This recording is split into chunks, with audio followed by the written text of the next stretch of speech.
Good morning, friends.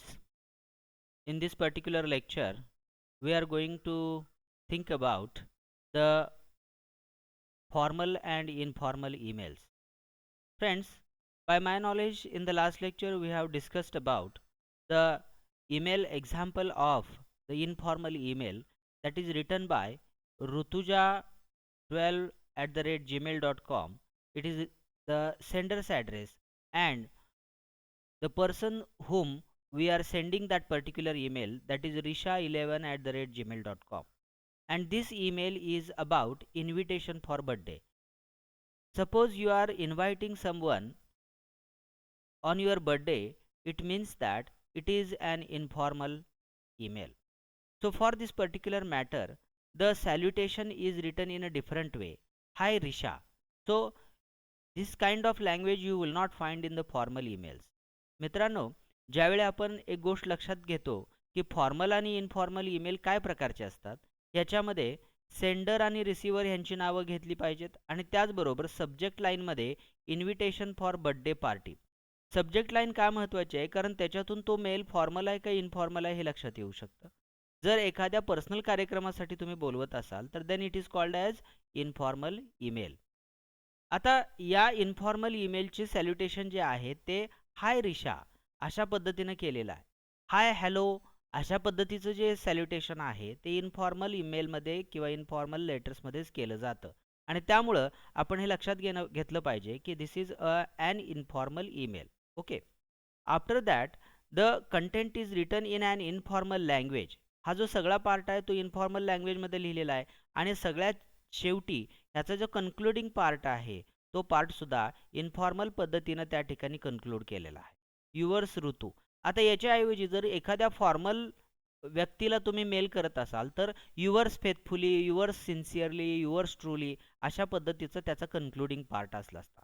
तर हे आपण मागच्या लेक्चरमध्ये बघितलेलं आहे मित्रांनो. तर आता आपण काय करणार आहोत की या ठिकाणी आपण इनफॉर्मल मेलचं एक्झाम्पल पाहिलंय. आता या ठिकाणी दुसरं एक उदाहरण, how the email can be given the reply. आता ह्याच ईमेलला रिप्लाय कसा दिलेला आहे बघा. सब्जेक्ट काय, inability to attend the party, म्हणजे ज्या बर्थडे पार्टीला तिला इन्व्हाइट केलेलं आहे त्यासाठी ती येऊ शकत नाही. त्याचं कारण ती इनफॉर्मल पद्धतीने या ठिकाणी मांडते आहे. Hi Ritu, thank you so much for inviting me to the birthday celebration, but dear I am extremely sorry. आता या ठिकाणी तुम्हाला बी डी सेलिब्रेशन असं दिसतंय, म्हणजे तिथे ॲब्रिवेशन वापरलं आहे. अशा पद्धतीची ॲब्रिवेशन्स ही फक्त इनफॉर्मल ईमेलमध्ये वापरली जातात. अशा पद्धतीचे जे ॲब्रिवेशन्स असतात हे फॉर्मल मेलमध्ये, फॉर्मल कम्युनिकेशनमध्ये वापरता येत नाही. ते काळजीपूर्वक लक्षात घेतलं पाहिजे. आता त्यानंतर बघा, वाक्यसुद्धा त्या ठिकाणी काही ठिकाणी ब्रेक झालेली दिसतात.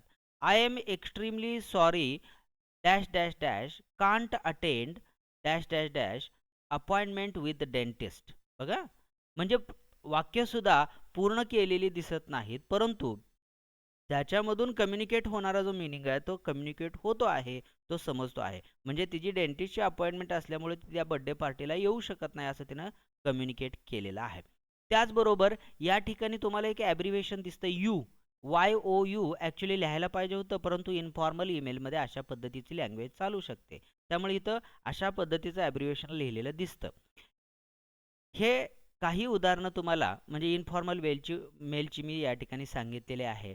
आता या ठिकाणी फॉर्मल ईमेल कशा पद्धतीचा असू शकतो त्याचं एक उदाहरण या ठिकाणी पाहूया आपण. आता मित्रांनो, फॉर्मल ईमेलमध्ये जो सेंडर आहे त्याचं नाव दिलेलं आहे. ज्या पद्धतीने इनफॉर्मलमध्ये आपण बघितलं त्याच पद्धतीने इथं हे आहे. फ्रॉम आहे, टू आहे, सब्जेक्ट लाईन आहे. आता सब्जेक्ट लाईनमध्ये बघा, रिक्वेस्ट फॉर बोनाफाईड सर्टिफिकेट. एखाद्या व्यक्तीला, विद्यार्थ्याला जर बोनाफाईड सर्टिफिकेट पाहिजे असेल तर तो हे मेल करू शकतो, लिहू शकतो. Respected sir, there is a change in the salutation. इथं सॅल्युटेशनमध्ये चेंज झालेलं दिसतोय का? मगाशी काय होतं, हाय ऋतू असं होतं, आता इथं काय दिसतंय तर रिस्पेक्टेड सर असं सॅल्युटेशन दिसतं आहे. त्यानंतर I am Sagar Gaikwad studying in BA Part 3 in your college, sir. I have applied for a job, so I need bona fide certificate. I request you to issue me the certificate. Could you please Intimate me when shall I come to the college office to collect the certificate. I will be grateful to you if you provide me the certificate in time. बघा, या ठिकाणी जी वापरण्यात आलेली विद्यार्थ्याची भाषा आहे ती अतिशय फॉर्मल आहे. कोणत्याही प्रकारचे ॲब्रिव्हिएशन्स वापरलेले नाहीत. कोणत्याही प्रकारचं वाक्यामध्ये तुटकपणा किंवा वाक्य ही बोलल्यासारखी त्या ठिकाणी दिसत नाहीत. तर हे इन्फॉर्मल मेलचं वैशिष्ट्य आहे. आणि त्यानंतर मी तुम्हाला जसं सांगितलं की थँकिंग यू युअर्स फेथफुली आणि सागर गायकवाड बी ए पार्ट 3 ह्या गोष्टी काय इंडिकेट करतात की the concluding part of the email in the formal situation should be formal one. आता इथं युअर्स फेथफुली मी मगाशीच बोललो होतो, yours faithfully, yours truly, yours sincerely अशा पद्धतीचं कन्क्लुडिंग पार्ट हा फॉर्मल ईमेलमध्ये येऊ शकतो. तर आपल्याला ह्या दोन्ही गोष्टींची फारकत केली पाहिजे की what is formal email and what is informal email. त्याच्यामध्ये वेगळेपणा कसा असू शकतो हे आपण या ठिकाणी पाहिलेलं आहे. आता या ठिकाणी सगळ्यात महत्त्वाची गोष्ट कोणती आहे की आपल्याला कंप्लेंट ईमेल कसे लिहायचे आहेत हे पण बघितलं पाहिजे. There may be some occasions when you complain about something. You can send emails complaining about unavailability of the results, irregular water supply, damaged roads, non-delivery of the specific orders, etc. Study the example given below. Here is one example. आता हा mail from suyoberoy10@gmail.com यांच्याकडून गेलेला आहे आणि कुणाला गेला आहे तर internationalbooks@gmail.com. सब्जेक्ट काय, सप्लाय ऑफ द बुक्स. आता या ठिकाणी काय कंप्लेंट आहे लक्षात घेऊया. इथं सुद्धा फॉर्मल सॅल्युटेशन दिलेलं आहे. आता या ठिकाणी जे कंटेंट बॉडीमध्ये काय दिलेलं आहे बघा. I had placed an order with you for a book on 15th of this month. The parcel containing the book sent by you is damaged and I am afraid the book inside it must have been damaged. आता damaged too. Hence, I would appreciate it if you would replace the book as early as possible. Yours faithfully, S.U. Oberoi, Pune. आता या मेलमध्ये आपल्याला काय लक्षात येऊ शकतं की या मेलमध्ये दिलेले पुस्तकं डॅमेज आहेत किंवा खराब आहेत हे त्या ठिकाणी निदर्शनास आणून दिलेलं आहे आणि त्याचबरोबर त्या पुस्तकांची रिप्लेसमेंट करण्यासाठी त्या ठिकाणी विनंती करण्यात आलेली आहे. अशा पद्धतीचा एखादा कंप्लेंट मेल सुद्धा लिहू शकतो, परंतु याच्यामध्ये काळजी काय घेतली पाहिजे की सब्जेक्ट लाईन आणि सॅल्युटेशन फॉर्मल असलं पाहिजे. त्याचबरोबर कंटेंट आणि कन्क्लुडिंग पार्ट हा सुद्धा फॉर्मल पद्धतीचा असला पाहिजे. हे झालं फॉर्मल ईमेल बद्दल. आता आणखी काही गोष्टी आहेत बघा. Newsletter email. आता न्यूज लेटर ईमेलमध्ये काय येतं. It is a popular type of mail. Since it is a popular marketing tool, it always contains upcoming events, updates, offers, etc. of the companies.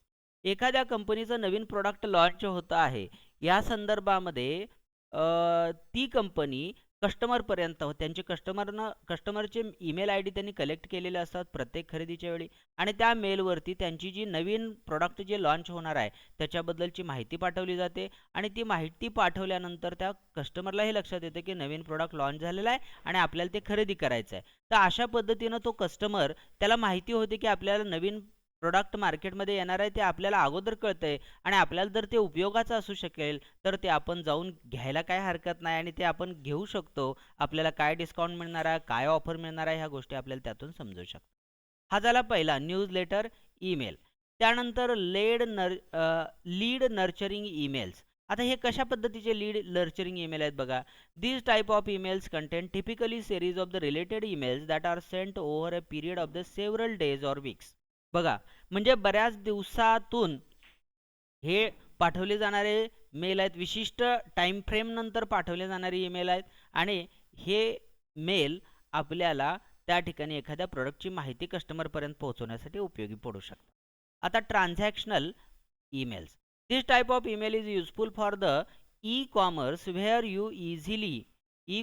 where you can easily send transactional emails such as receipts and confirmations.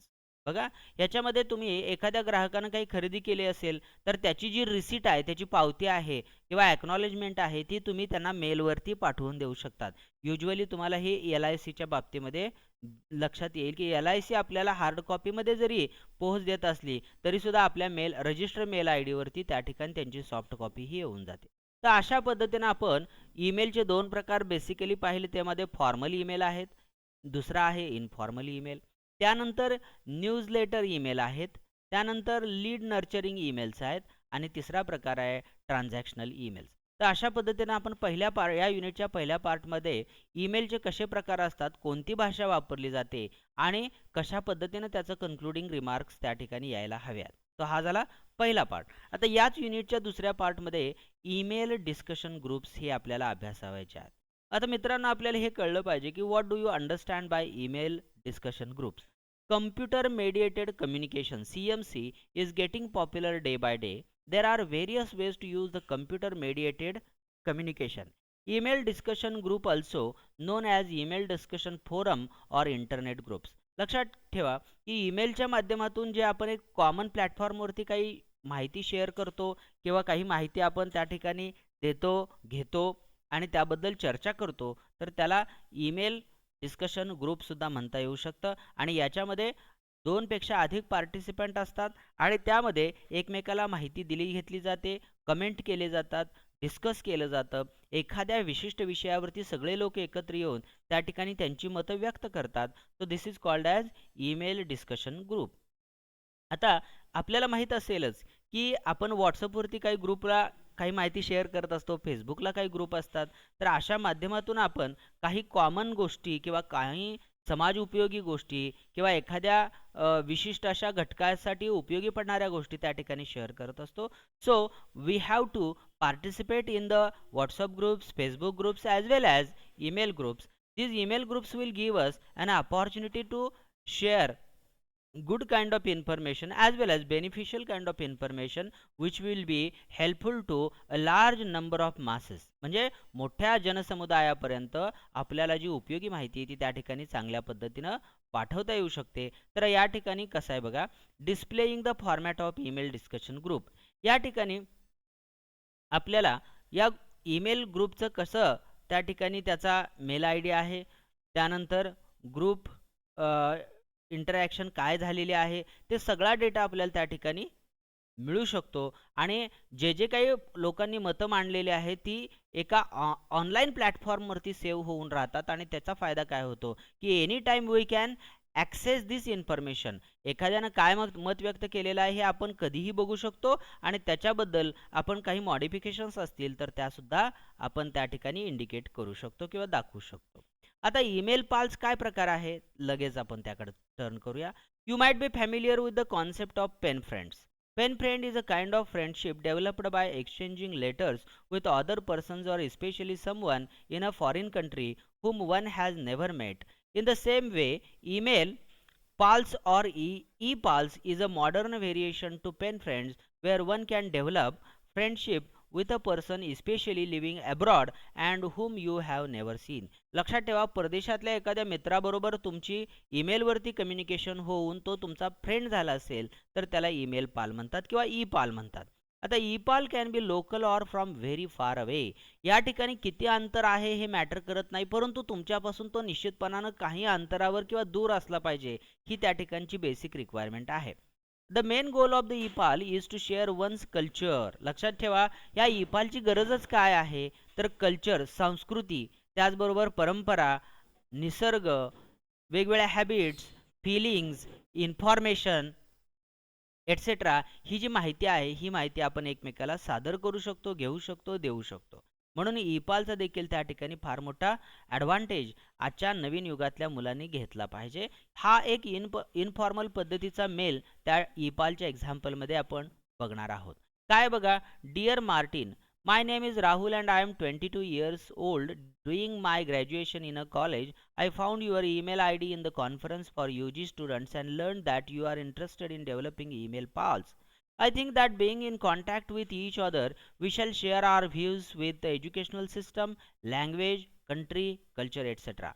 आता ईपालचं या ठिकाणी सगळ्यात महत्त्वाची गोष्ट त्यानं काय केलेलं आहे की स्वतःची ओळख करून दिलेली आहे आणि त्याची इंटरॅक्शन किंवा त्याची भेट कुठं झाली होती हे पण मेन्शन केलेलं आहे. आणि सगळ्यात शेवटी त्याला ईपालच्या माध्यमातून काय काय शेअर करता येऊ शकतं हे देखील त्यानं त्या ठिकाणी सांगितलेलं आहे. आता दुसऱ्या पॅराग्राफमध्ये तो काय म्हणतोय पहा. I wish to complete my graduation in English. Have you completed graduation? If yes, in which field? Let me know what you think we shall keep ourselves in contact by writing regularly आणि hope to hear from you soon Rahul.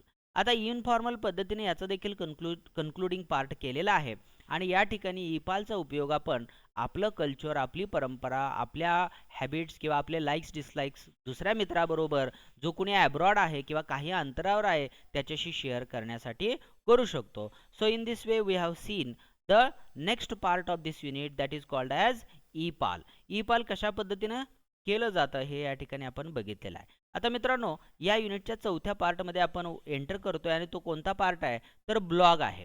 Blog हा नेमका कसा असतो, personal blogs काय आहेत, कशा पद्धतीने ह्या ब्लॉगची माहिती तयार केली पाहिजे, लिहिली पाहिजे किंवा प्रोफेशनल ब्लॉग्स कसे आहेत, बरोबर, प्रोफेशनल ब्लॉगचे ॲडव्हान्टेजेस काय आहेत, डिसॲडव्हान्टेजेस काय आहेत किंवा कशा पद्धतीने आपण प्रोफेशनल ब्लॉग डेव्हलप करू शकतो, मेंटेन करू शकतो, हे या युनिटमध्ये आपण शेवटच्या पार्टमध्ये अभ्यासणार आहोत. तर ह्या पार्टचा जो अभ्यास आहे तो आपण नेक्स्ट लेक्चरमध्ये करणार आहोत, तर तो आपण नंतर बघूया. Now will stop here. Thank you so much.